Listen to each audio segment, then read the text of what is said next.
What's happening, guys? I'm Kip Moore, and I'm sitting down with CountryMusicRocks.net. All right, so we're sitting down with country newcomer Kip Moore, and I use the term country newcomer very loosely because I know you've been in the industry for quite some time now. But tell us a little something about Kip Moore. I did it. I've been doing it for a long, long time. I grew up with music in my background. My mom playing the piano in church, and my brother was a great guitar player. And I kind of sneak around learning stuff from his guitar and watching him play. And then when I got to college, I got really serious with it, and I went to school playing basketball, and it kind of started taking a back seat, and just fell in love with the instrument. And I grew up loving music. My dad playing all the great songwriters of Springsteen and Christopherson and Willie Nelson and Jackson Brown. Those guys would go on fishing trips, and I just fell in love with the songwriting aspect of it. And when I got to college, I immersed myself in the scene, and pretty soon I was playing 3 and 4 nights a week in bars, and I did that for 3 years or so, and then I moved to the coast and got hooked on surfing, and then I began to write all my own music, and ended up living in a hut on the Big Island in Hawaii, and that's when I decided to move to Nashville and make the trek, and I've been grinding away at it ever since. All right. Well, your new single, Something About a Truck, is doing remarkably. It's already in the top 20. I think today it's right at around 15. Yeah. Give us a little background on that song and what made you choose that as your debut single. Well, actually, Mary came out first, and I'm kind of glad that Mary didn't do so well, because it gave me a chance to tour solid for 2 years, and we got a really steady following. The underground thing kind of happened, and then once Something About a Truck came out and blew up, it kind of took it off to a whole other thing. And Something About a Truck was basically, I wrote it how I grew up in South Georgia. There wasn't anything to do. There was no outlets for us. It was one of those things where that was my life. Truck beds, peanut fields. We snuck off wherever we can, and we drink beer and dance and have a good time and have bonfires and fish. And so I felt like it was so close to home with me, and I felt like it was a good choice to come out with. And we were playing it live. Everybody was responding to it, so that's what we decided to go with. Okay. Now, the title of your album, Up All Night, tell us a little bit about that song and what made you choose that as the title for your album. Up All Night was the title we chose because, for me, it meant so many different things. When I moved to Nashville, I spent countless hours writing and practicing and trying to hone my craft and listen to the great records that I grew up loving, and trying to figure out why I love those records and what kind of music I wanted to do. And so, writing this record, I was up all night, countless hours in that studio until 3 and 4 or 5 in the morning, and that's when I wrote most of this record. So the song itself, when you hear it, is all about living life and seizing the moment and trying to stay as young as you can. But for me, the title means so many different things, and that's why I went with it. Okay. Now, clearly you're a talented songwriter, and you co-wrote all 11 songs on your album. Give us some background on the songwriting process for you, and was it difficult choosing which songs to put on this album?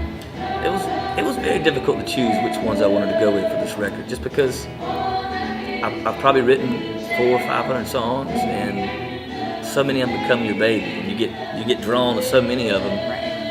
And so often I found myself leaning towards the newer ones that I'd written, but I had to remember that the old ones were worthy too. It's just that I'd heard them so many times that I began to maybe get tired of them and to draw more towards the new ones. But I had to realize that people hearing this record, it's going to be their first time hearing any of them, and I had to try to make a decision like that. And I think I picked the ones that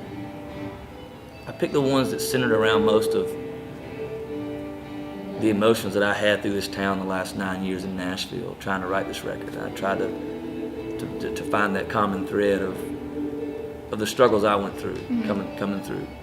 Okay. Now, at this point in your career, who are some of your musical influences that you identify most with as both a songwriter and as a performer? Oh, wow.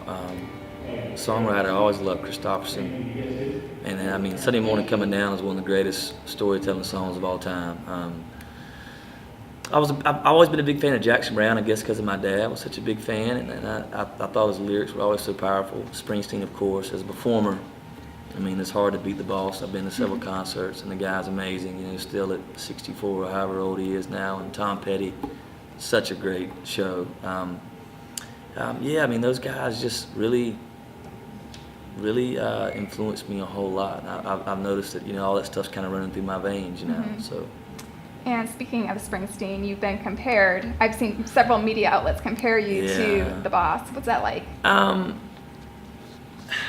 almost. I'm flattered, but I mean, I've done nothing. You know, that guy's achieved so much greatness, and I almost don't even like being mentioned in the same breath because it's, like I said, I haven't done anything yet. And I look up to all he's done in his career so much that it's nice, but you know, I don't put too much into it because I just try to do my thing, and but it's a humbling, flattering thing for sure. Okay. Now you're going to be heading out on tour with Billy Currington and David Nail.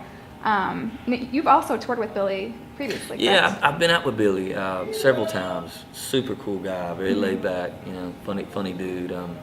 Walks around barefooted the whole damn time, but great dude. It's my first time being out with David, so we had our first show last week, so I think it's going to be a really good time. It's going to be a little rowdy at times, but it'll be good. Fun.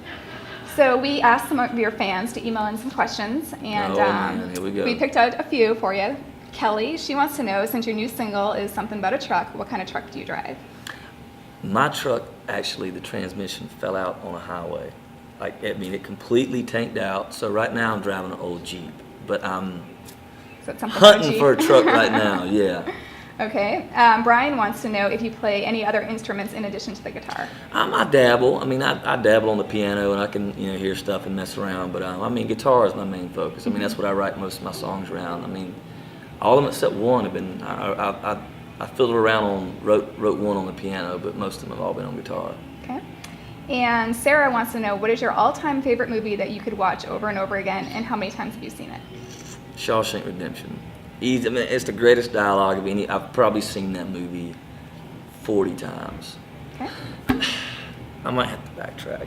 I've seen Rambo 1,000 times too, but I'm gonna go with Shawshank Redemption. All right. That's it. Now we also always like to ask 5 quick questions. Where the next 5 questions you give Rapid us fire. the first thing you think of. Okay. You can't go a day without. Oh my gosh, can't go a day without. Oh gosh, looking up fluidgroove.com. I'm nowhere near the water, but I'm always looking up fluidgroove.com to see what the surf report is. Okay. Now, before you take the stage, you always take a shot. Okay. Of. It's usually vodka. Okay. Yeah. Good choice.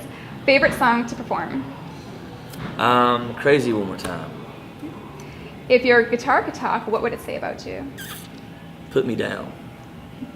And when you think of country music, what is the first thing that comes to mind? Pure.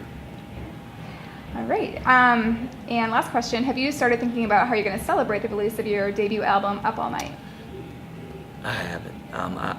I'm thinking I'm going to be in New York, but I'm not sure. I wish I was back home with a lot of my friends, but I think I'm going to be in New York, so I really don't know what I'm going to do right now. But something fun. I'll be nervous. I don't know if I'll be able to do anything. I'll be so nervous. Okay. Well, we wish you the best of luck on that and great I appreciate success it so much. on that album. I'm sure it's going to do great. Thank you. I appreciate it.